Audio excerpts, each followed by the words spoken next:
चलो, आज का अपना नेक्स्ट टॉपिक है मार्केटिंग के ऊपर।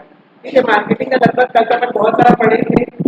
अगला जो टॉपिक है वही रणनीतिक विपणन नियोजन कर रहे थे, है ना। उसी में अपन को पढ़ना है उसके उद्देश्य। उद्देश्य पढ़ लिए थे क्या? प्रकार पढ़े थे। प्रकार कौन से थे? अल्पकालीन, दीर्घकालीन और तदर्थ। उसके बाद उसके उद्देश्य उद्देश्य पढ़े। हाँ, तो अब ये निकालना रणनीतिक विपणन नियोजन को प्रभावित करने वाले तत्व, factors affecting strategic marketing planning.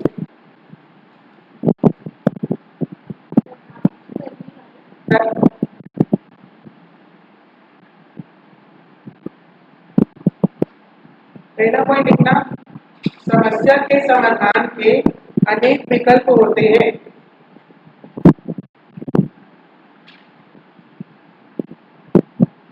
समस्या के समाधान के अनेक विकल्प होते हैं और सबके गुण और दोष होते हैं। प्रॉब्लम है ना, उसको सॉल्व करने के बहुत सारे मेथड्स हैं और हर मेथड के अपने एडवांटेज और डिसएडवांटेज हैं। ठीक है, तो यहाँ पे क्या होता है, हमारी जो रणनीति है वो प्रभावित होती है। सेकेंड पॉइंट, और सभी के अपने गुण और दोष होते हैं। दूसरा पॉइंट, सरकार की नीतियां परिवर्तनशील होती है।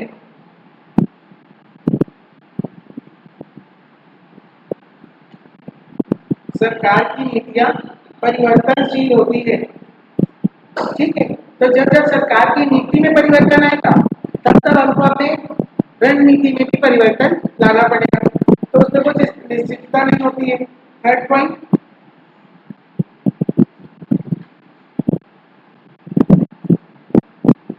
लागत में तेजी से परिवर्तन आना। लागत में तेजी से परिवर्तन आना मतलब हमें सोचा था कॉस्ट फिक्स रहेगा, पर कॉस्ट फिक्स नहीं रहती है। अचानक से चीजें क्या होती है, एकदम महंगी हो जाती है, डबल प्राइस पे मिलने लग जाती है। तो फिर हमारा जो भी प्लानिंग था कि हम सस्ते में सामान बेचेंगे, मार्केट को कैप्चर करेंगे, वो सब चीजें वहीं की वहीं रह जाती है, क्योंकि चीजें एकदम ज्यादा महंगी हो गई रॉ मटेरियल। ठीक है, अगला पॉइंट लिखना,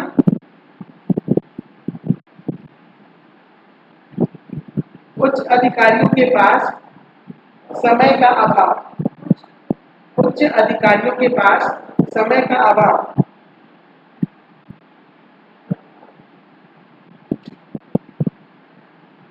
There are, first point लिखना, there are various alternatives to solve problem.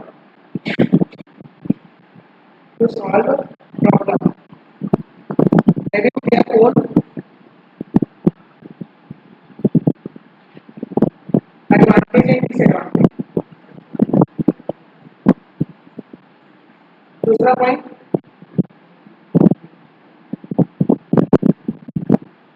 the government policies are dynamic,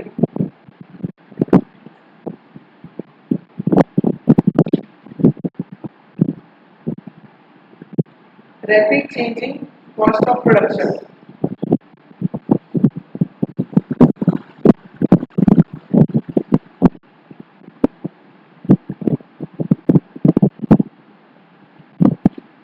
lack of time for top level managers.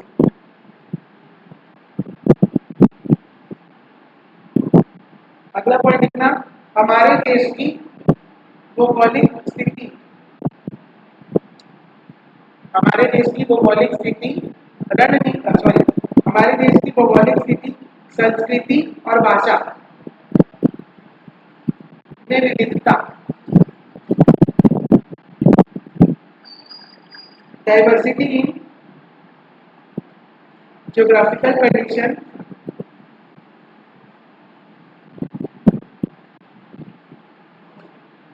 Culture and language,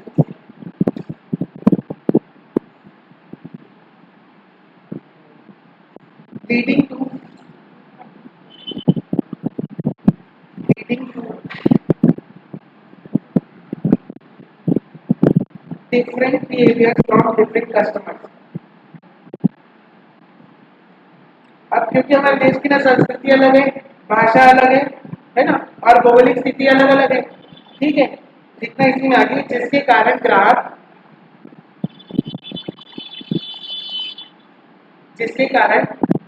व्यवहार व्यवहार भिन्न भिन्न होता है, भिन्न भिन्न होता है, ठीक है। अब कोई ग्राहक है जो आपकी दुकान पे आप उसको 500 रुपए की घड़ी दिखा रहे तो बोलेगा तो बहुत अच्छी घड़ी है, मेरे को पसंद आ गई, मेरे को लेना है, ठीक है। और कोई एकदम ज्यादा रईस है, करोड़पति है, उसका 500 की घड़ी दिखा रहे तो वो नाराज हो जाएगा, बोलेगा आपने को इतने लेवल का समझे, 500 की घड़ी खरीदूंगा लगता है आपको, हाँ आपको इतना नीचे समझ नहीं क्या, तो वो नाराज होकर जा सकते हैं, ठीक है। अब कोई क्या होता है ना, कस्टमर जो खुद से सामान खरीदना पसंद करते, खुद से ढूंढ करके समझ करके, और कई जगह क्या होते हैं सेल्स पर्सन, ये ले लो, इसको देख लो, ये अच्छा है, एक बार यूज करके तो देखो, तो वो उनको पसंद नहीं आता है। तो सब कस्टमर्स की अलग अलग जरूरतें होती है, ठीक है। तो वो चीज भी यहाँ पे प्रभावित करती है, और हर कस्टमर का यहाँ पे रहन सहन सब कुछ बिल्कुल अलग अलग है। तो कुछ को चीज वो पसंद आती है, तो कुछ को वही चीज बहुत ज्यादा इरिटेट कर सकती है, ठीक है।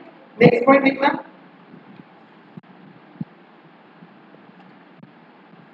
पूर्तिकर्ताओं की क्रियाओं पर पूर्तिकर्ताओं की क्रियाओं पर नियंत्रण न होना, क्रियाओं पर नियंत्रण न होना, नो कंट्रोल ओवर सप्लायर्स।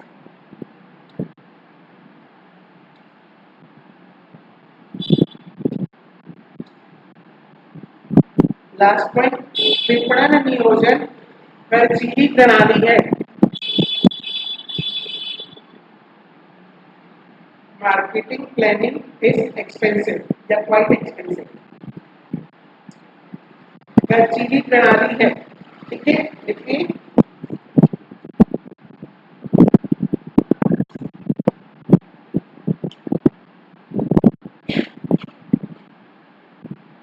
अब हेडिंग डालना, प्रभावी विपणन नियोजन के लिए सुझाव,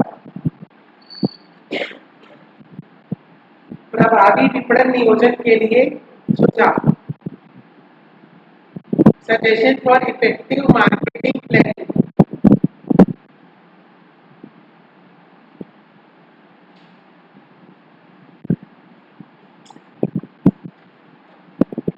पहला पॉइंट, लक्ष्यों पर आधारित, जो हमारे लक्ष्य हैं उसके हिसाब से हमारा नियोजन होना चाहिए।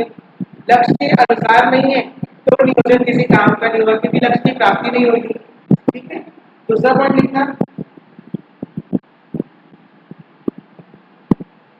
नियोजन के लिए सूचनाओं का संग्रह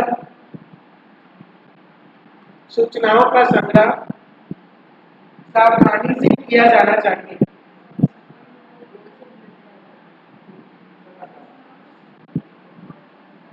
सूचनाओं का संग्रह सावधानी से किया जाना चाहिए। First point,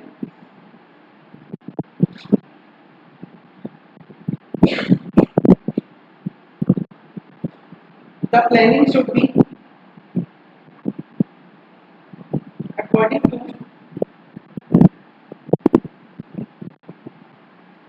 predefined objective. Second point, collection of information should be done carefully.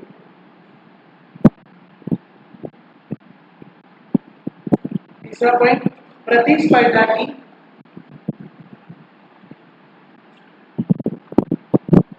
नीतियों पर ध्यान रखना चाहिए। To keep eye on competitors strategy, competitors strategy, ठीक है। तो मतलब आपका जो कॉम्पिटिटर है वो क्या करने वाला है उसका अपने को ध्यान रखना होगा,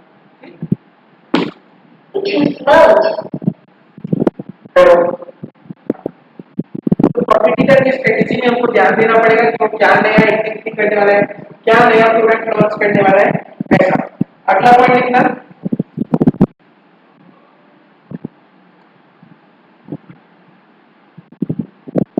मनोवैज्ञानिक रीतियों का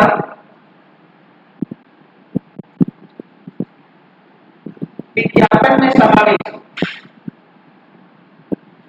मनोवैज्ञानिक रीतियों का विज्ञापन में समावेश मतलब जो साइकोलॉजिकल फैक्टर्स है ना, implementation of psychological factors in advertising. मतलब जो साइकोलॉजिकल फैक्टर्स है, मनोवैज्ञानिक जो चीजें चल रही उसको विज्ञापन में इस्तेमाल करना चाहिए। जैसे मैंने बताया था कि जो इंश्योरेंस बेचते वो इंश्योरेंस नहीं बेचते, वो डर बेचते हैं। ठीक है, आपको दवाई दी कि अगर बीमार जाओगे तो आपकी फैमिली का क्या होगा। ठीक है, वो फियर अपील है जिसके थ्रू उनका प्रोडक्ट मार्केट में बिक रहा है। ठीक है, तो जो कस्टमर की साइकोलॉजी है उस साइकोलॉजी का इस्तेमाल करो उस प्रोडक्ट को बेचने के लिए। आपके फोन में जो एडवर्टाइजमेंट आता है, एग्जांपल जोमेटो का, आज बारिश का मौसम है कुछ गर्म मंगा लिया जाए, कुछ खा लिया जाए, ऐसा एडवर्टाइजमेंट आता है।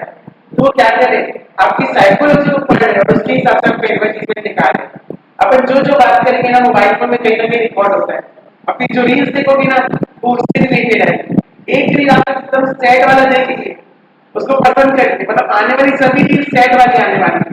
ठीक है, एक चीज एकदम कंपटीशन वाला देखेंगे तो हर चीज कंपटीशन वाला आने वाला है। तो ये सब क्या है, विज्ञापन। विज्ञापन में क्या किया जा रहा है, मनोविज्ञान का इस्तेमाल किया जा रहा है। साइकोलॉजी बहुत ज्यादा इंपॉर्टेंट रोल प्ले करती है। ऐसे भी अगर आपको कोई चीज बनेगी ना 300 रुपए में तो नहीं लोगे, और वही चीज 299 रुपए में बनेगी तो आप ले लोगे।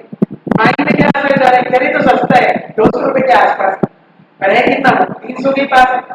तो वो साइकोलॉजी जिसका इस्तेमाल किया जाता है इसमें मार्केटिंग क्यों किया जाता है, अपने गोल्स को अचीव करने के लिए। ठीक, नेक्स्ट पॉइंट लिखना, लक्ष्यों की प्राप्ति के लिए सर्वोत्तम विकल्प का चुनाव। लक्ष्यों की प्राप्ति के लिए सर्वोत्तम विकल्प का चुनाव using psychological elements in advertising. इसको काफी इसी पॉइंट को कंटिन्यू करते हैं। इन एडवर्टाइजिंग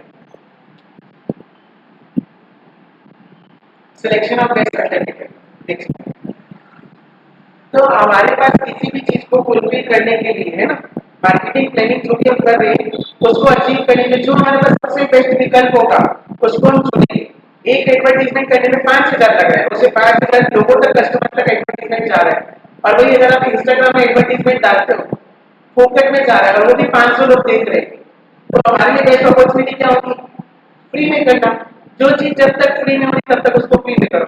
और अगर आप बिजनेस में इन्वेस्टमेंट कर रहे हो, पैसा लगा रहे हो, तो उसका रिजल्ट भी आना चाहिए। इकोनॉमिक्स में भी यही बताया जाता है कि जितना आप लोग निवेश करके जा रहे हो तो उस निवेश से आपके आय में वृद्धि आनी चाहिए।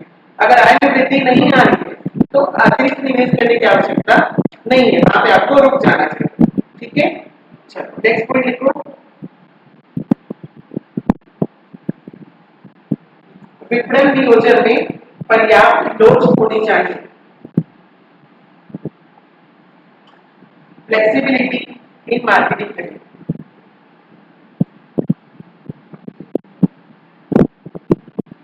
विपणन नियोजन में लोच होना चाहिए, पर्याप्त लोच होना चाहिए। अगला पॉइंट, सभी विभागों का सहयोग आवश्यक है।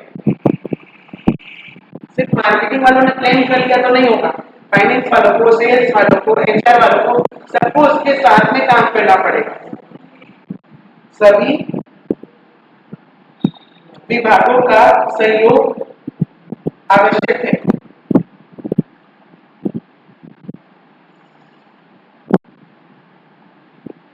लास्ट पॉइंट, आधुनिक उपकरणों का प्रयोग करना। आधुनिक तकनीक जैसे कि कंप्यूटर है, इंटरनेट है, ये सब का यूज कर अपनी मार्केटिंग प्लानिंग बनाने के लिए।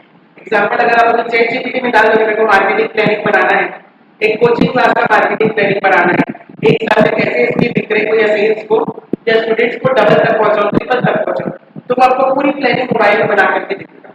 ठीक है, तो ये सब जो नई नई टेक्नोलॉजी आ रही है उसको हमको इस्तेमाल करना है। ऐसा नहीं कि जो लिखा है उसको एकदम पत्थर की लकीर मान लो, देखो और समझो कि इसमें क्या क्या चीजें सही बताई और क्या क्या चीजें गलत बताई। जो गलत है, जो आपके लिए एप्लीकेबल है, उसको हटा दो। जैसे उसने 5 विकल्प बताए, एडवर्टीजमेंट करो, ठीक है, बस बच्चों को डेमो क्लासेस दो, ये जो भी है तब कुछ इसमें से जो चीज टेबल नहीं लग रहा है कि नहीं मुझे बच्चों को डेमो देने की जरूरत नहीं, डायरेक्ट बच्चे आएंगे एडमिशन और पढ़ेंगे, तो एक आध विकल्प को हम हटा सकते हैं मार्केटिंग ट्रेनिंग से। पर यहाँ भी हम क्या कर रहे हैं, टेक्नोलॉजी का इस्तेमाल कर रहे हैं, क्यों, मार्केटिंग करने के लिए, मार्केटिंग के नियोजन करने के लिए। आजकल बहुत सारी चीजों का प्रेडिक्शन होता है, पूर्वानुमान, सांख्यिकी में भी अपन ऐसे ही करते हैं कि आगे व्यवसाय में क्या क्या घटक आने वाले उसका पूर्वानुमान लगा लेते हैं, ठीक है, और उस पूर्वानुमान के हिसाब से क्या होता है पहले से तैयार हो जाते हैं, व्यवसायिक पर्यावरण में भी हम लोग पढ़ेंगे, ठीक। चलो अब ये टॉपिक कंप्लीट होता है। नेक्स्ट हमारा हेडिंग है आज का उपभोक्ता व्यवहार, ये बहुत इंपॉर्टेंट टॉपिक है, उपभोक्ता व्यवहार, ये पूरा सब्जेक्ट पूरा करता है कॉलेज में। Consumer behaviour, use of modern technology, use of modern technology, उपभोक्ता व्यवहार। तो जो कंज्यूमर्स होते हैं वो जब भी कोई सामान को खरीदने के लिए जाते हैं तो किस प्रकार का व्यवहार या बिहेवियर रखते हैं, उसको हम लोग मार्केटिंग में स्टडी करते हैं। क्यों स्टडी करते हैं, अगर हमको ग्राहकों का व्यवहार पता चल जाएगा तो हम उसको उसके अनुसार ही सामान लेंगे। पता चला एक ग्राहक आता है और हर बार हजारों रुपए का सामान खरीदने जाता है, दूसरा ग्राहक है आता है, देखता है, कीमत पूछता है, घर लेके जाता है दिखाने, फिर वापस ला करके छोड़ देता है, तो उसमें हमको उतना ध्यान देने की आवश्यकता नहीं। प्लस कस्टमर के ना जब भी बिहेवियर करते हैं तो बहुत सारी साइकोलॉजिकल चीज उसके दिमाग में चलती रहती है, अपना से मनोविज्ञान। तो जैसे बताया मैंने आपको, प्राइस का इफेक्ट होता है, 200 की नहीं और 300 में फर्क पड़ता है। और दूसरा जो चीज बार बार विजिबल होती है ना हमारी नजरों के सामने, हम उसको खरीदने के लिए अट्रैक्टेड हो जाते हैं, और जो चीज हमसे दूर होती है, विजिबल नहीं होती है, उसको हम खरीदने के लिए नहीं जाते। जैसे कि मॉल, शुभम के आगे मॉल में गए, जहाँ पे बिलिंग करते हो ना, बिल पेमेंट करते हो, वहीं पे छोटी मोटी 10, 20, 50 वाली चॉकलेट, हाजमोला, ये सब चीजें रखी रहती है, और देखते हैं हमको जाते जाते ध्यान से इसकी भी जरूरत है, इसको भी ले लो, ठीक है, ऐसे ही इसको डिस्प्ले किया जाता है। तो जो जो चीजों में ऑफर है या जो चीजें इजीली कोई कंज्यूम करेगा उसको सामने रखा जाता है, ठीक है, जैसे चिप्स का पैकेट वगैरह एकदम इजीली अवेलेबल है, जाते ही आपको सामने में दिख जाएगा जो ज्यादा दिखता है, ठीक है, और जो कम दिखता है उसको थोड़ा ऊपर की ओर रखेंगे, ठीक है। तो ऐसे जैसे बरसात में क्या होना चाहिए, गर्मी का समय रूह अफ़ज़ा ज्यादा दिखता है तो रूह अफ़ज़ा सामने ला, ठीक है। अभी के सीजन में मिठाई नमकीन ज्यादा दिखता है, दिखना शुभम के मार्केट में सबसे पहले आपको मिठाई और नमकीन ही देखने को मिलेगा, क्योंकि वो जल्दी बिकता है, ठीक है। तो उसका डिस्प्ले भी बहुत ज्यादा क्या करता है, कंज्यूमर के माइंडसेट को अफेक्ट करता है, ठीक है। और क्या है कि कंज्यूमर जिस साइकोलॉजिकल एस्पेक्ट से चलते हुए आ रहा है, जैसे वो खुश है या उदास है ना, या उसके दिमाग में कुछ और चीजें चल रही है, वो सब चीजें उसको प्रभावित करती है।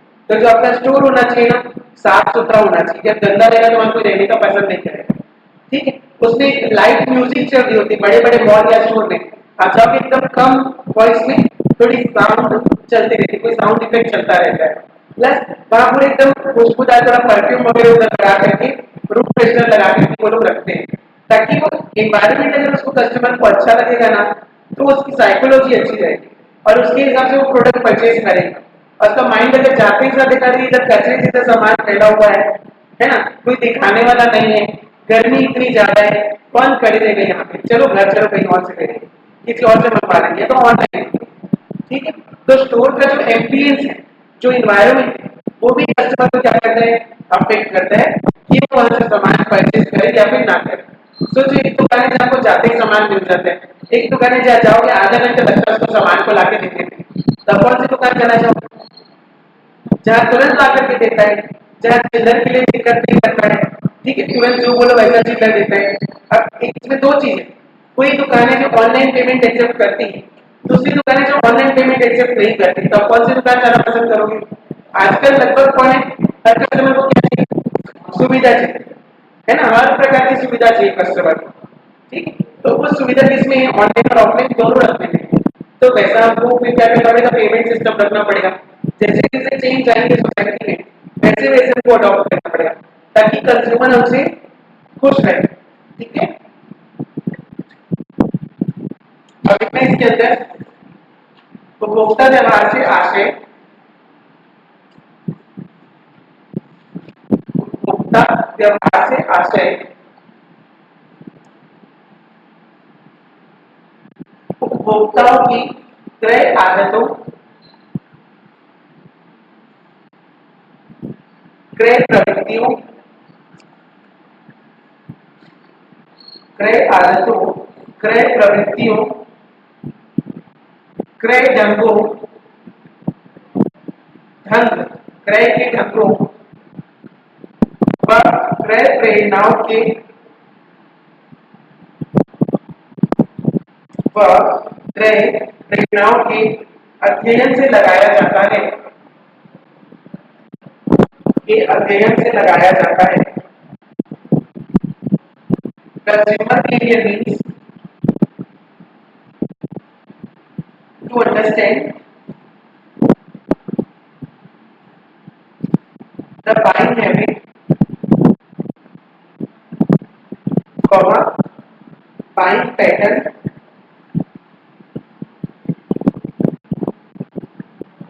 and the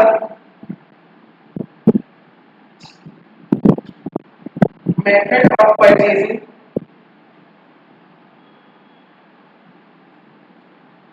and buying motivators।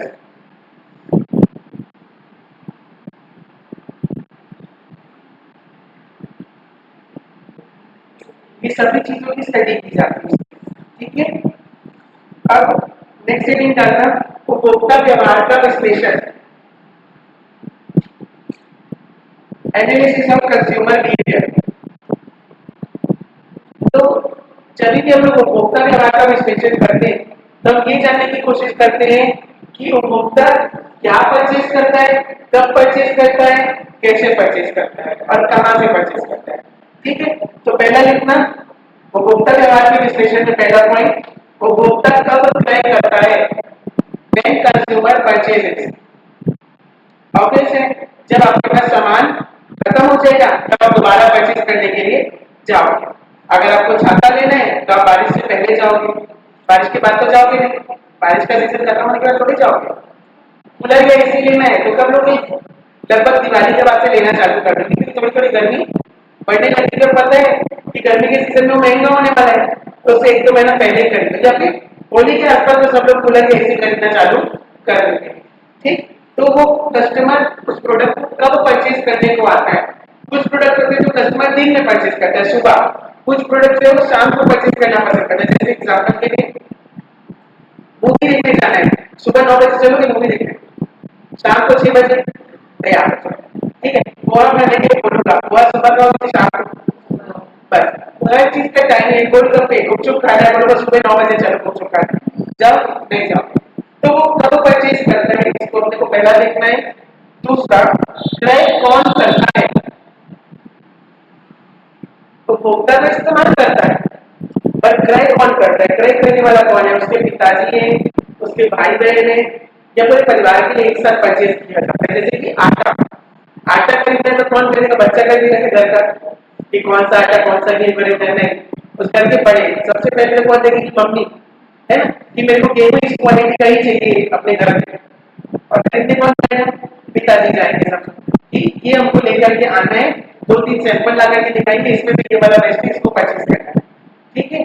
तो यहाँ पे ये देखना कि क्रय करने के लिए कौन जाने वाला है, और क्रय करने जाने वाला व्यक्ति सस्ते से सस्ता सामान ढूंढता है, महंगे से महंगा सामान ढूंढता है, या वो एकदम क्वालिटी और क्वांटिटी को चेक करके उसके हिसाब से सामान खरीदता है, ठीक है। तो ये सब चीजें अफेक्ट करेंगे। अगर अपन सब लोग भी है, सब लोगों का सब्जी खरीदने का तरीका अलग अलग होगा, है ना। कोई सस्ती सब्जी ढूंढेगा, ठीक है, कोई थोड़ी थोड़ी कर देगा अच्छी क्वालिटी की एकदम छाट छाट करके कर देगा, कोई भिंडी सीधा ऐसे ही तोड़ा देगा, कोई उसको तोड़ तोड़ करके देखेगा, है ना।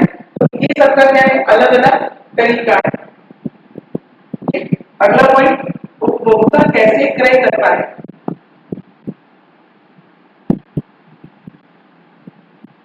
पहला पॉइंट था व्हेन कंज्यूमर परचेजेस, दूसरा पॉइंट हु परचेजेस,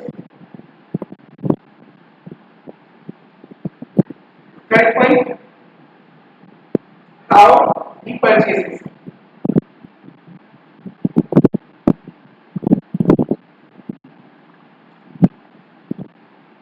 उपभोक्ता कैसे परचेज करता है, इसको समझने में ये सब चीजें देखना पड़ेगा कि वस्तु की कीमत क्या है, क्वालिटी क्या है, क्वांटिटी क्या है, ये सब चीजें नापेगा और तौलेगा कौन, उपभोक्ता। उसके बाद उसका परचेज करेगा। कैसे पेमेंट करेंगे नहीं हो रहा है यहाँ पे, कैसे क्रय करेगा की बात है।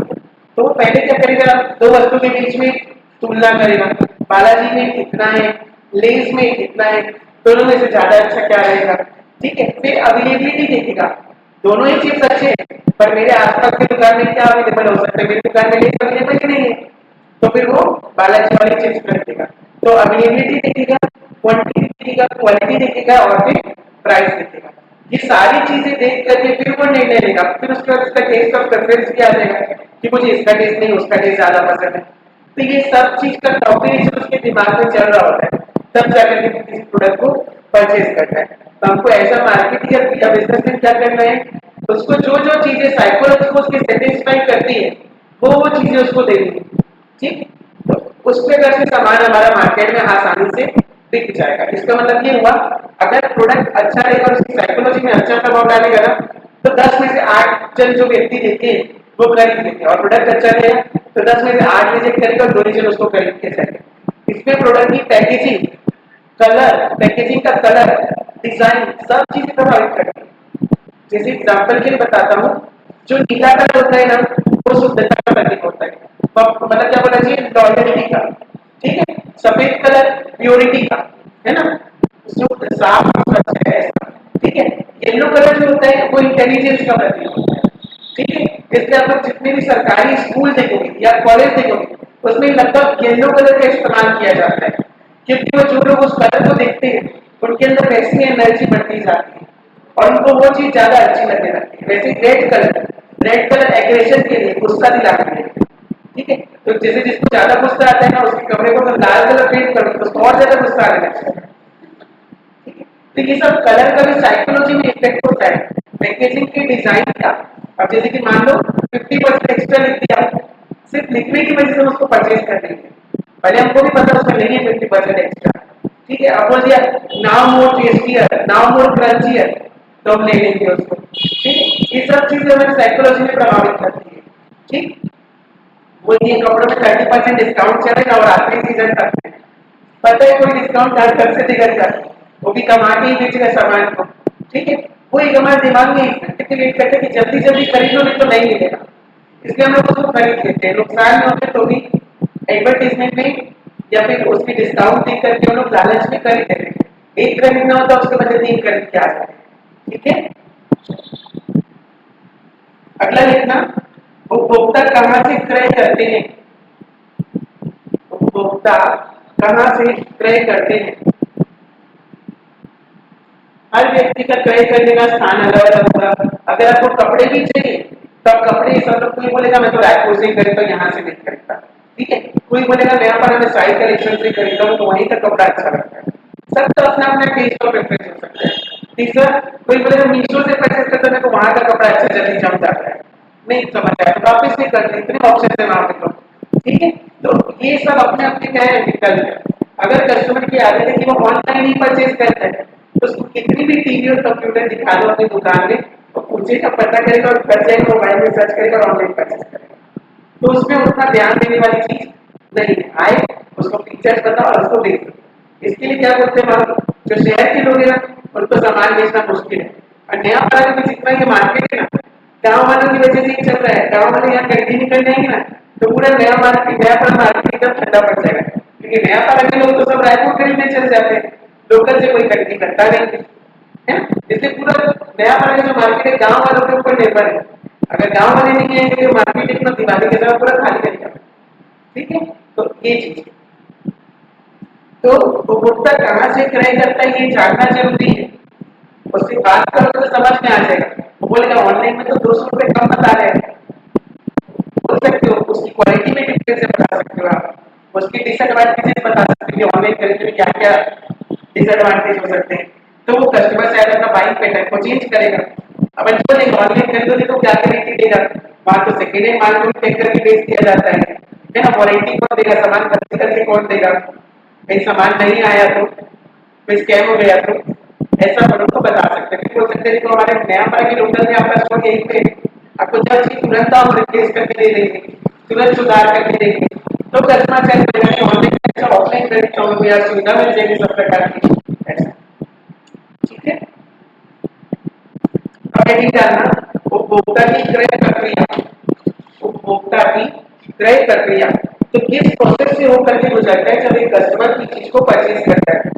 पहला लिखना आवश्यकता का ज्ञान, आवश्यकता का ज्ञान, कस्टमर को अपनी नीड के बारे में जानकारी होनी चाहिए, उसको किस चीज की जरूरत है, आवश्यकता का ज्ञान। ठीक है, कस्टमर को नीड के बारे में पता होनी चाहिए, यानी need recognition by the customer. अब जैसे मैंने एग्जांपल दिया था, किसी को पानी चाहिए है ना, वो उसकी नीड हो सकती है, और उसको बिस्लरी का ही पानी चाहिए, ये उसकी वांट होगी। ठीक है, तो कस्टमर को खुद जानना पड़ेगा कि उसको किस चीज की जरूरत है ना। जैसे मैं इसमें एग्जांपल बताता हूं, एक होता है फ्रेंड जो खुद से हमको आकाश में कि हमारे शरीर में पानी की कमी है, खाने की कमी है, हमको खाना चाहिए।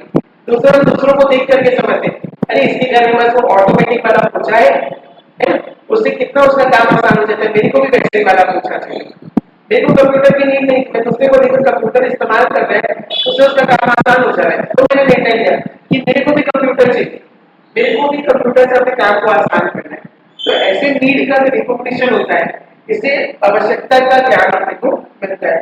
दूसरा पॉइंट, सूचनाओं की खोज। जो कस्टमर होता है वो क्या करता है, उससे रिलेटेड जो भी इंफॉर्मेशन मिलती है मार्केट से उसको सर्च करता है। तो लिखना सर्च फॉर इंफॉर्मेशन।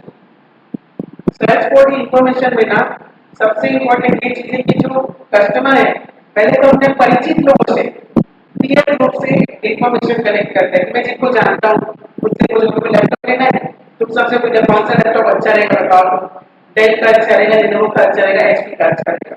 ठीक है, उसके बाद अगर मेरे पहचान में कोई नहीं कंप्यूटर रखने वाले, उसको उतना आइडिया नहीं, तो फिर मैं ऑनलाइन सर्च करूंगा, खुद से सर्च करना चालू करूंगा उसके बारे में। तो पहले मैं पहचान वालों से पूछूंगा, नहीं समझ आया तो ऑनलाइन पता करूंगा उसके बारे में। ठीक, जैसे मैं अभी सोच रहा था कि यहाँ पे ना मेरे को स्मार्टफोन लगवा रहा है, डिजिटल फोन। अब मेरे पहचान में कोई है जो स्मार्टफोन लगवाया है या नया वाला, मैं उसकी दुकान भी नहीं है, तो मैं किससे जानकारी लेने के लिए जाऊँ। तो इसलिए मैंने ऑनलाइन उसकी जानकारी लेना चाहती हूँ, यूट्यूब पे देखा, गूगल में सर्च किया, तो ये भी मेरा सोर्स ऑफ इंफॉर्मेशन हो सकता है। ठीक, सोर्सेज ऑफ इंफॉर्मेशन के बाद इतना मूल्यांकन व्यवहार। ठीक है, अब जितने हमारे पास क्या है ऑप्शंस हैं, उसके हम लोग क्या करेंगे, मूल्यांकन करेंगे कि कौन सा ज्यादा अच्छा है, कौन सा खराब है। 4-5 ब्रेक बता देंगे कंप्यूटर के, तो आपको जो अच्छा लगता है, जैसे किसी का साउंड अच्छा है, किसी का डिस्प्ले अच्छा है, किसी का मेमोरी अच्छा है, कुछ गेमिंग के लिए बहुत अच्छा है, गेम वगैरह खेलने के लिए, तो आपकी प्राथमिकता में जो चीज है उसके अनुसार क्या करोगे, आप उसमें से कोई भी जो नेक्स्ट मॉडल रहेगा उसका सिलेक्शन करोगे। ठीक है, नेक्स्ट कितना क्रय निर्णय, क्रय निर्णय। मूल्यांकन व्यवहार में क्या करोगे आप लोग, सर्चिंग फॉर द अल्टरनेटिव और बेस्ट अल्टरनेटिव को सिलेक्ट करो, मतलब जितने विकल्प हैं विकल्पों में से श्रेष्ठ का चयन नेगेटिव में लिखो। उसमें मूल्यांकन वाले पॉइंट के अंदर लिख लो विकल्पों में से श्रेष्ठ का चयन, तो और क्लियर हो जाएगा उसकी लिखना को। अगला पॉइंट है क्रय निर्णय। फिर उसके बाद हमने सेलेक्ट कर लिया बेस्ट वाला कौन सा लेना है, फिर हम क्रय करने का निर्णय ले लेंगे कि अब इसको हमको परचेजिंग करना है। ठीक है, उसके बाद लास्ट पॉइंट लिखना कार्योपरांत भावनाएं, कार्योपरांत भावनाएं। हमने क्रय कर लिया, उसको उपयोग भी कर लिया, उपयोग करने के बाद आपको संतुष्टि मिलेगी या संतुष्टि मिलेगी। एग्जांपल येलो कलर वाली कार का एग्जांपल दिया था, पीले कलर की कार लेके तो आ गया, पर बाद में मेरे पड़ोसी को लेके क्या येलो कलर की कार लेकर के आ गया। ठीक है, बिल्कुल अच्छा नहीं लग रहा है, टैक्सी जैसा लग रहा है, तो मेरे जो संतुष्टि था क्रय करने से पहले वो असंतुष्टि में बदल गया। ठीक है, तो यही आ जाएगा कार्योपरांत भावनाओं में। ठीक है, नेक्स्ट हेडिंग लिखना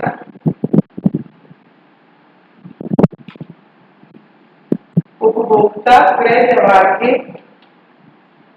सिद्धांत, उपभोक्ता क्रय व्यवहार के सिद्धांत एवं प्रभावित करने वाले तत्व।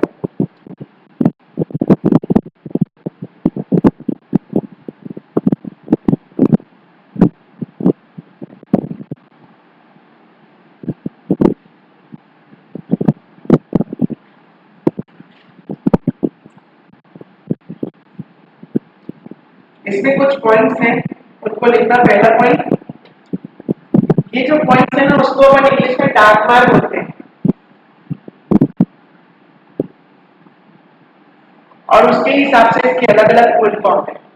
ठीक, अपन लोग हिंदी में लिखेंगे, पर कभी बोलेगा डार्क मार्क सिद्धांत क्या है, तो तुमको बताने आना चाहिए कि ये उपभोक्ता व्यवहार से संबंधित है। ठीक है, इसमें पहला पॉइंट लिखना, स्वाभाविक एवं सीखी हुई, स्वाभाविक एवं सीखी हुई क्रय प्रेरणा,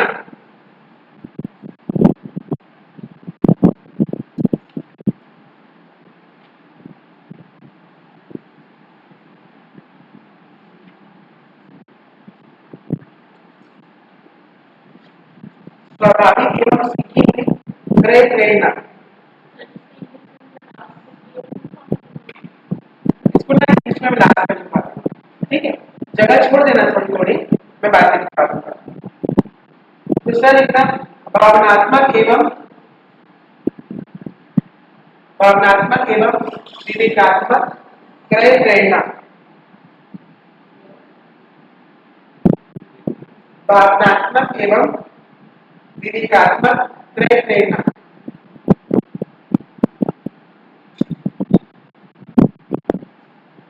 स्वाभाविक मतलब खुद से हमको नीति के बारे में पता चला था, जरूरतों के बारे में। दूसरा भावनात्मक, भावनात्मक से रिलेटेड और हमारी विवेक से रिलेटेड है, हमारी इमोशंस में हमको लगा कि ये चीज की हमको जरूरत है। अगला पॉइंट, मनोवैज्ञानिक एवं सामाजिक क्रय प्रेरणा, मनोवैज्ञानिक एवं सामाजिक क्रय प्रेरणा।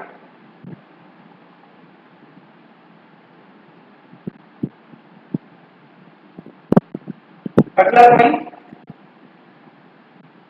समूह प्रभाव का निर्धारण, जो ग्रुप है ना, हमारे ग्रुप के हम क्या करते हैं, प्रभावित करते हैं। बोले सबके पास स्कूटी है, हम भी स्कूटी लेना, है ना, सब बोले कि हमारे पास जुपिटर है, तुम भी जुपिटर ही लेना, तो एक जैसा हो जाएगा सबके पास में, ये समूह प्रभाव में होता है। अगला पॉइंट, उपभोक्ता अवलंब प्रेरणा, उपभोक्ता अवलंब प्रेरणा।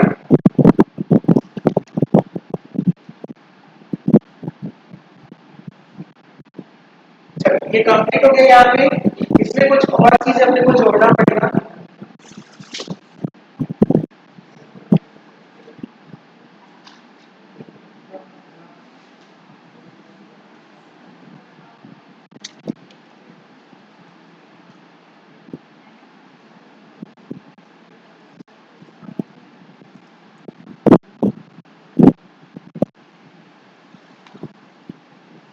अब लिखना अन्य घटक, हेडिंग डालना अन्य घटक।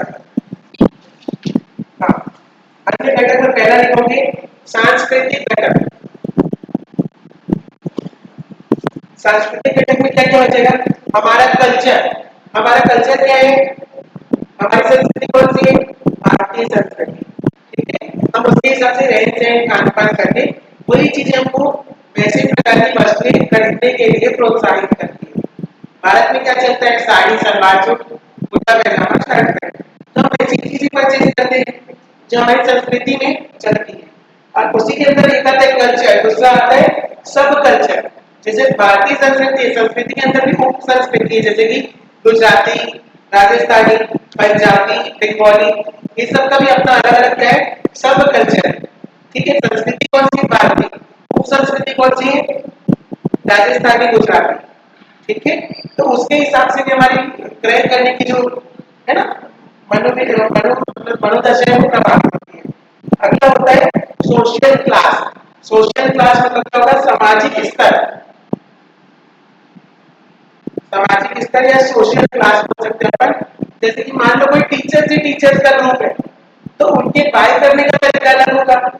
टीचर्स लोग किस प्रकार के कपड़े पहनेंगे, उनके हाथ में लगभग घड़ी होगी, है ना, जेब में करीब पेन होगी, फॉर्मल ड्रेस को लोग पहनेंगे। तो उसके हिसाब से जिस सोशल क्लास में, उसके हिसाब से हम लोग खरीदी करते हैं। पहले के समय में सोशल क्लास का मतलब क्या होता था, ब्राह्मण, क्षत्रिय, वैश्य और शूद्र। ठीक है। अभी के समय सोशल क्लास का मतलब क्या होगा? Upper middle class, lower middle class, lower class और टॉप क्लास, हाई क्लास। ठीक है। तो अमीर, मध्यम वर्गीय और गरीब, तीन सोशल क्लास में ये चीजें डिवाइडेड हो सकती है। और अगर हम अमीर है तो हमारे गाइड करने का तरीका जो होगा अमीरों वाला होगा, मीडियम वाले तो मीडियम वाला रहेगा, ऐसे। ठीक है। तो ये क्या लिखा पड़े? सांस्कृतिक घटक। दूसरा लिखना सामाजिक घटक। सामाजिक घटक, सामाजिक घटक में क्या क्या चीजें आ जाएगी? पहला तो हमारा परिवार, दूसरे हमारे दोस्त, ठीक है, और तीसरा हमारा सामाजिक समूह।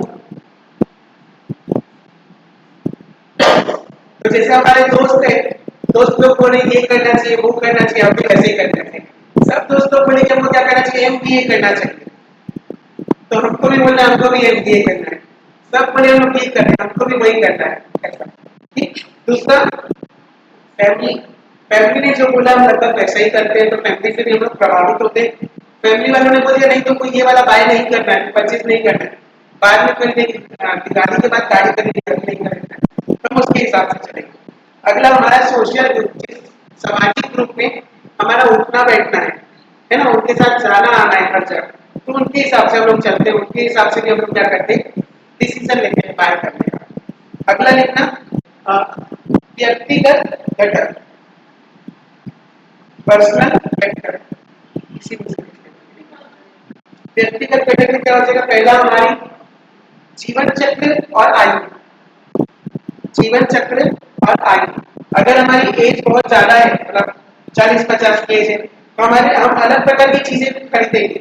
हमारी उम्र अगर 15 से 20 की है तो हम कुछ और खरीदेंगे, 20 से 25 की तो हमारी डिमांड कुछ और चीजें, ऐसा। ठीक है। तो हमारी जो एज है उसके हिसाब से हम लोग बाइंग करते हैं। अब जैसे तुम लोग 15 साल के थे तो कपड़े पहनते थे, आज तुम ऐसे डिजाइन के कपड़े पहनोगे क्या? नहीं पहने। और आज जो कपड़े पहन रहे हो 10 साल के बाद वैसे भी नहीं पहनना चाहोगे। तो सबका अपना खरीदने का क्या होगा? तरीका होगा, वो भी उनके एज के हिसाब से निर्धारित होगा। अगला पॉइंट हमारा इसमें हो जाता है ऑक्यूपेशन, कि हम क्या काम करते हैं, उसके हिसाब से हम कपड़े खरीदते हैं। ठीक है। लाइफस्टाइल हमारी कैसी है उसके हिसाब से। आखिरी मतलब चौथा है ना मनोवैज्ञानिक घटक। मनोवैज्ञानिक घटक मतलब क्या हो जाएगा? Psychological factor. इसमें तीन चीजें आएगी, देखना मनोवैज्ञानिक घटक के अंदर देखने पे लिख देना अभी प्रेरणा,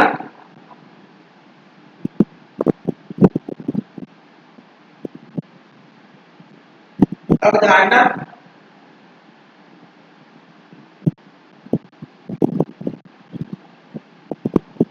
और नजरिया।